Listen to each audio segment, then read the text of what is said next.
올해 우리 교회의 표어는 평화를 만드는 교회입니다. 평화. 히브리어로 샬롬인데, 샬롬은 아주 깊은 뜻을 가지고 있습니다. 그러나 또한 우리가 일상적인 용어로 바꾼다면 또 간단하게도 정의를 할 수가 있습니다. 샬롬이란 평화롭게 살고 만족하고 복받은 인생을 살아가면, 복받은 일상을 살아가면 그게 평화죠. 잘 먹고 잘 입고 그러고 살아가면 되는 거예요. 잘 먹는 거는 지난 주간에 영원한 양식, 생명의 양식을 먹으면 잘 먹는 거고, 잘 입는다는 것은 무엇인가? 무슨 옷을 입으면 잘 입고 살아갈까? 근데 옷은 왜 입는 건가? 옷의 기능이 여러 가지가 있어요. 첫째로 보호 기능이 있습니다.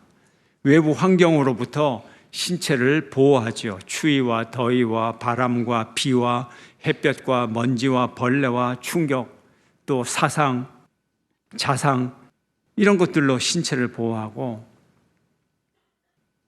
보호할 옷이 필요하다는 것은 그만큼 인간이 약하다는 거죠.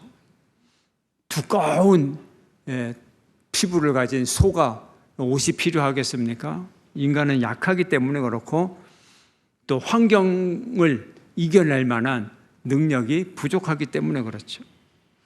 두 번째로 위생 기능이 있어요. 땀이나 오염물질 이런 것들로부터 몸을 깨끗하게 해야 되는데, 또 세균이나 미생물이 우리 몸에서 자라지 못하도록 또 보호를 해줘야 돼요. 또한 옷은 사회적인 기능, 문화적인 표현이 중요한 것입니다. 옷을 보면, 턱 보면 벌써 그 사람이 신분이 어떤지, 지위가 어떤지, 직업, 소유, 성별, 연령, 소속, 이런 것들을 알게 되죠. 개인의 경제적 형편, 개인의 취향, 개성, 정체성을 알 수가 있습니다. 성경을 보면 고대 사회에는 옷이 아주 고가의 귀중품이기 때문에 전리품에서 옷을 몇 벌을 전리품으로 챙겼는지, 또 개인의 재산에서 옷이 몇 벌이 있는지 아주 중요한 역할을 합니다. 옷은 사회적인 상황에서 요구되는 예의와 규범을 표현하고, 그래서 결혼식장에서 입는 옷, 또 장례식장에서 입는 옷 구별이 되지 않습니까? 옷은 또 적절하게 입으면서 심리적인 안정감을 제공을 합니다. 또 옷은 특별한 기능을 발휘합니다. 유니폼이라는 것은 전문성, 또 특정 직업, 또 소속감, 이런 것을 나타내 줍니다. 학교 교복이라든지, 스포츠팀의 팀복이라든지, 의사의 가운, 군인의 군복, 경찰의 제복, 소방서 대원의 방화복, 일반 직장의 작업복, 기능을 나타내고 기능이 그 속에 담겨 있습니다. 이렇게 옷은 사회적인 또 문화적인 맥락이 중요하고, 또 오늘 성경에서는 영적인 의미, 영적인 관계와 영적인 맥락을 우리에게 잘 보여주고 있습니다. 옷은 상대방이 누구냐에 따라 내가 옷을 입는 종류가 달라집니다. 가족끼리 있을 때 입는 옷이 다르고, 밖에 나와서 상견례를 할 때 입는 옷이 다른 것입니다. 또 옷은 시대와 문화를 반영을 하고 그 민족의 특징을 반영을 하기도 합니다. 옷이 보통 중요한 게 아니죠. 태초에 하나님이 천지를 창조하실 때 에덴 동산에서 아담과 하와가 무슨 옷을 입고 있었을까?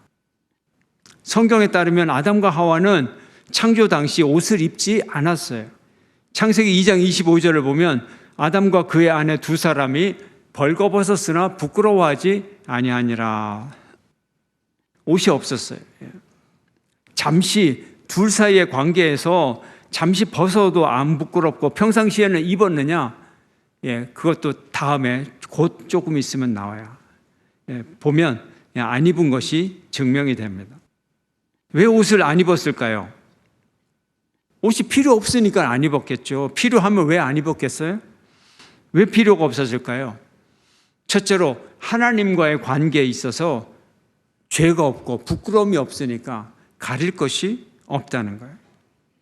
두 번째, 아담과 하와 둘 사이의 관계에서 완전한 순수함, 또 완전히 무죄, 둘 사이에 배반을 한다든지 그런 죄가 없으니 부끄러워할 수치심을 느낄 이유나 부끄러워할 이유가 없었습니다. 세 번째로 자연과 조화를 이루고 살아갔기 때문에 주변 환경에 완전히 적응을 하고 안전한 환경으로 살아갔기 때문에 또 주변의 다른 생물들과 대립하지 않고 평화롭게 살아가서 위험을 준비할, 방어할 그럴 필요가 없어요. 몸을 보호할 필요가 없어요. 위험이 없으니까.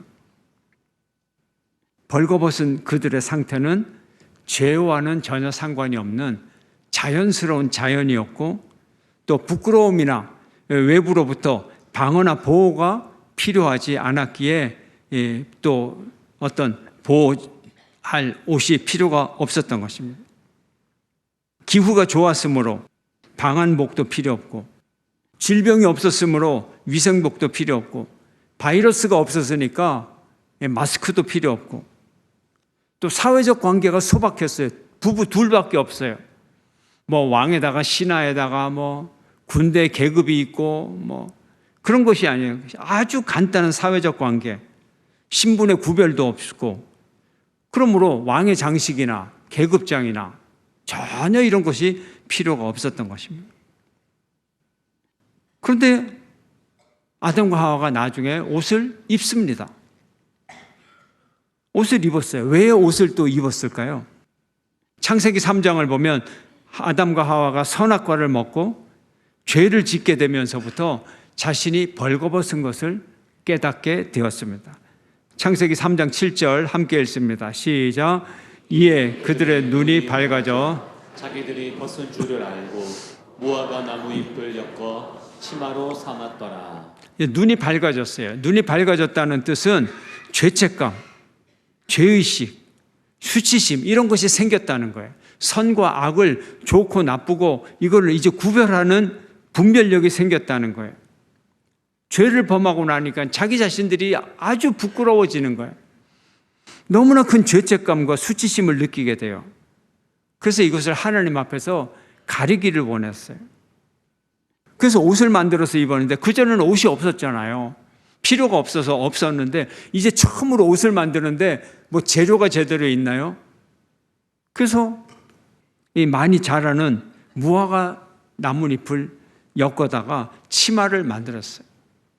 이것이 최초의 인간이 만든 옷이었어요. 그러나 그들의 마음속에 있는 죄책감을 무화과 치마로, 잎사귀 치마로 만든다고 해서 마음의 죄책감을 없애지는 못했어요. 완전히 그 수치심을 가릴 수가 없었어요. 이후 하나님은 이들에게 가죽옷을 만들어 입혀 주셨어요.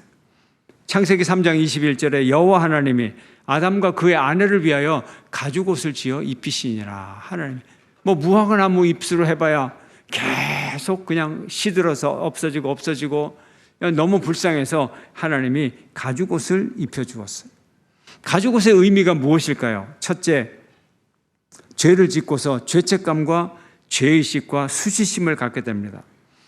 그래서 하나님이 이 가죽옷을 주셨는데 이 가죽옷은 단순히 몸을 가릴 뿐만이 아니라 죄를 대신 속죄하기 위한 희생 제물을 상징합니다.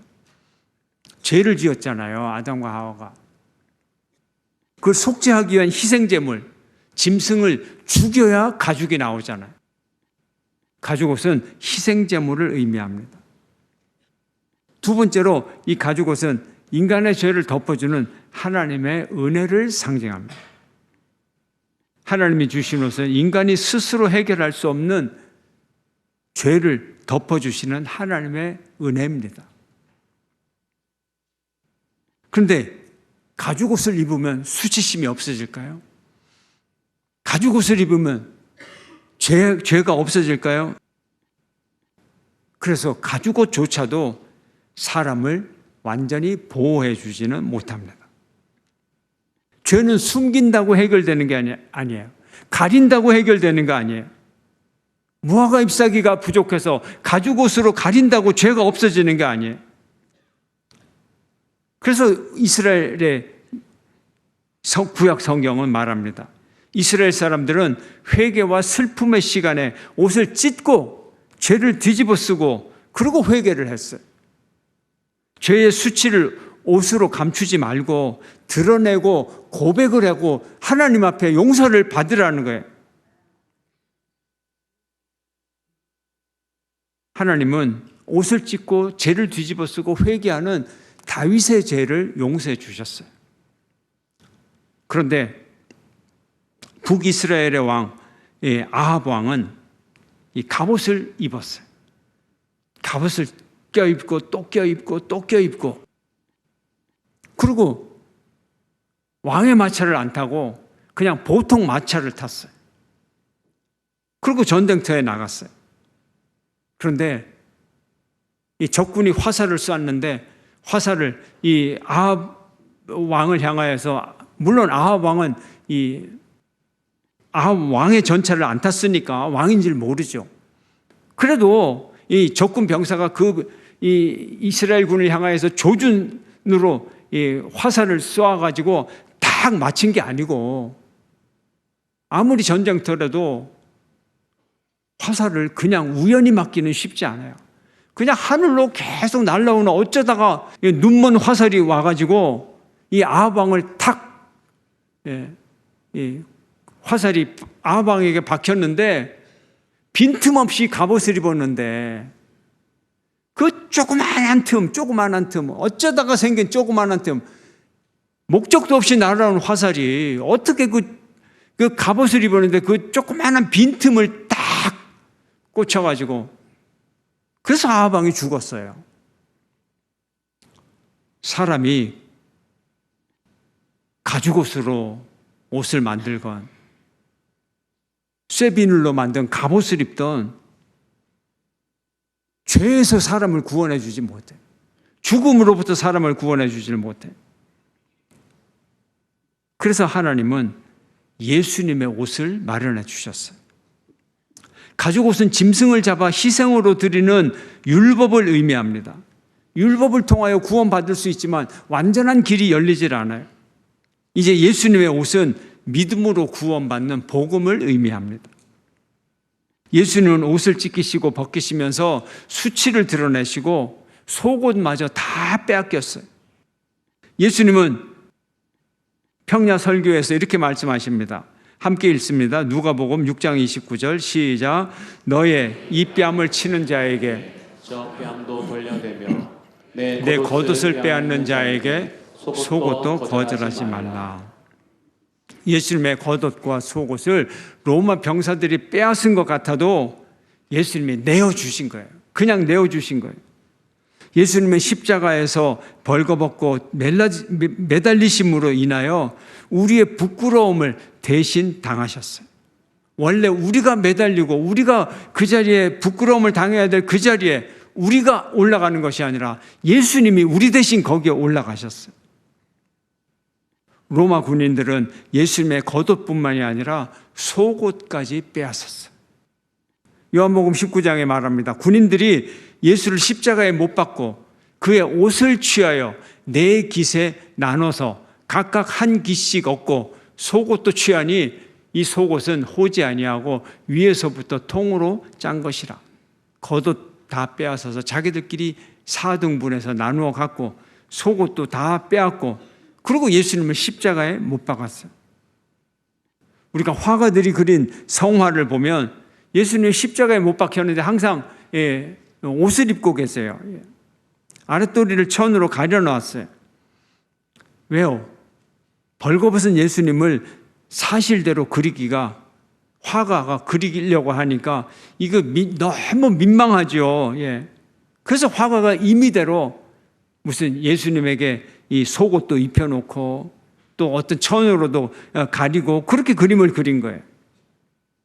실제로 예수님은 실오라기 하나 걸치지 않고 완전히 발가벗겨져서 십자가에 매달렸어요.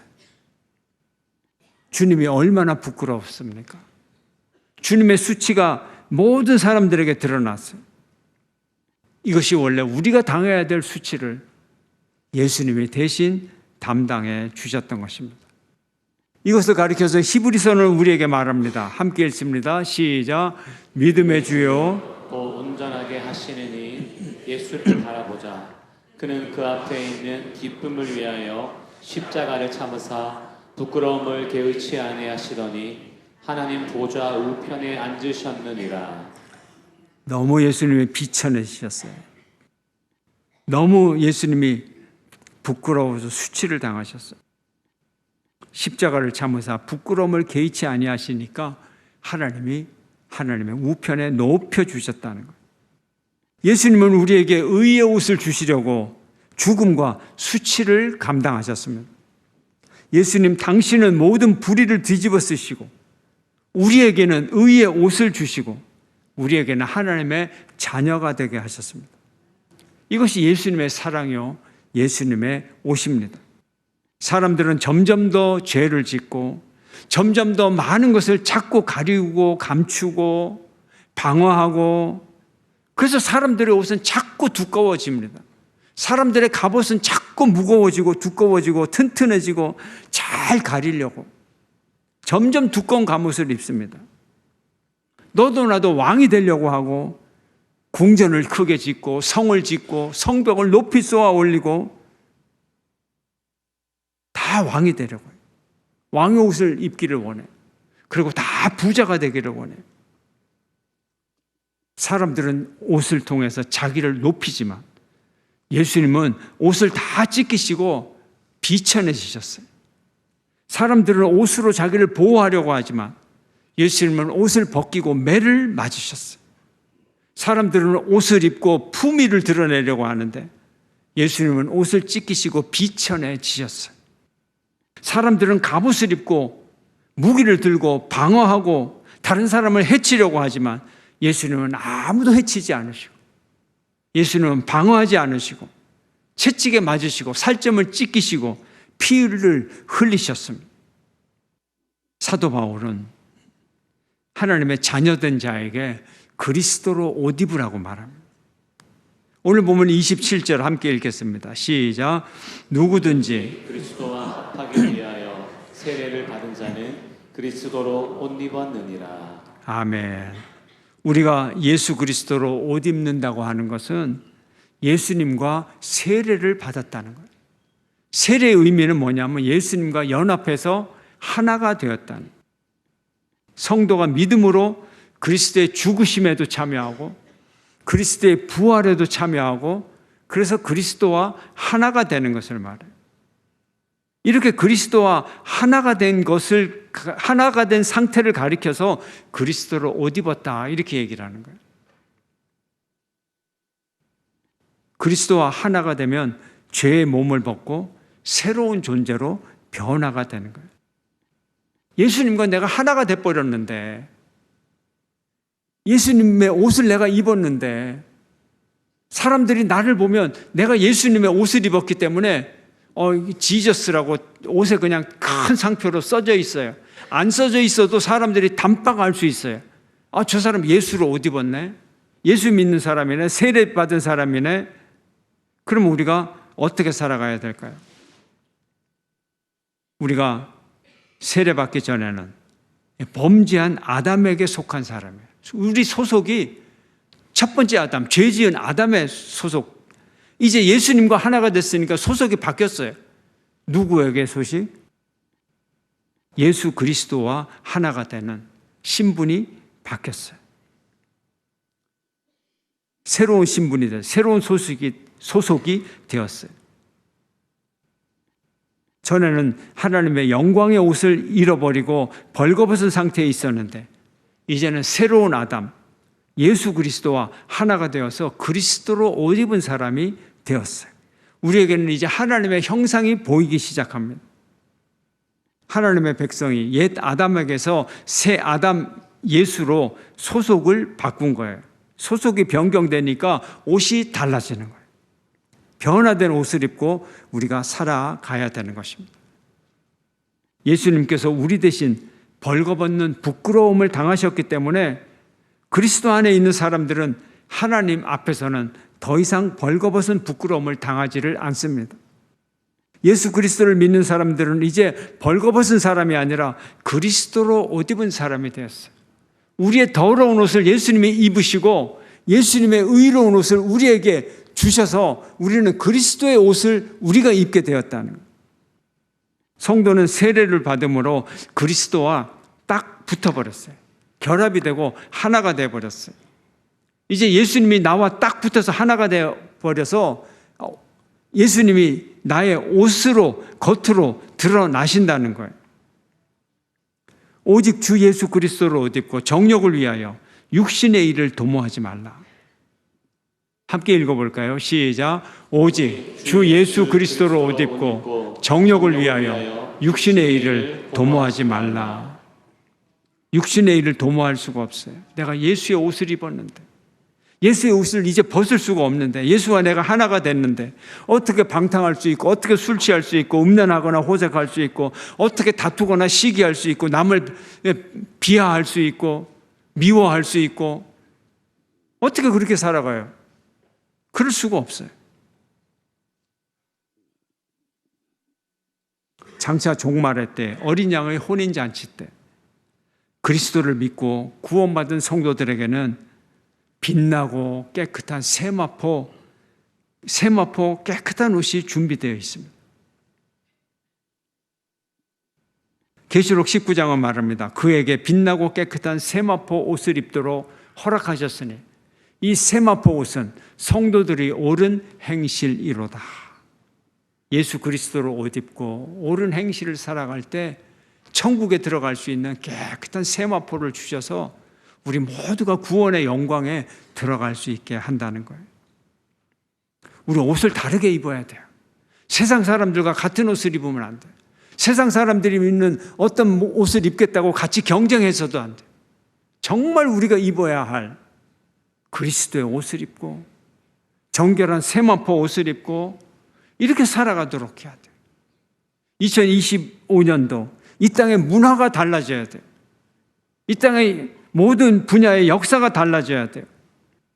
마지막 때 그리스도로 옷 입고 하나님 앞에 벌거벗지 않는 사람은 복이 있는 사람입니다. 보라, 내가 도둑같이 오리니 누구든지 깨어 자기 옷을 지켜 벌거벗고 다니지 아니하며 자기의 부끄러움을 보이지 아니하는 자는 복이 있도다. 누추한 습관들, 옛날 습관들, 그거 다 부끄러움을 자꾸 보이면 어떻게 되겠어요? 2025년도는 이런 부끄러움을 절대 보이지 아니하고 예수로 옷 입고 뻘거벗은 모습이 아니라 예수로 옷 입는 모습, 그 모습으로 승리하는 여러분 되시기를 축원합니다. 여러분 모두가 예수님이 주시는 의의 옷을 입으시기를 축원합니다. 예수 그리스도 그 생명의 떡을 먹으면서 그리고 정결하고 깨끗한 흰옷으로 샬롬의 삶을 살아가는 저와 여러분 모두가 되시기를 주의 이름으로 축원합니다.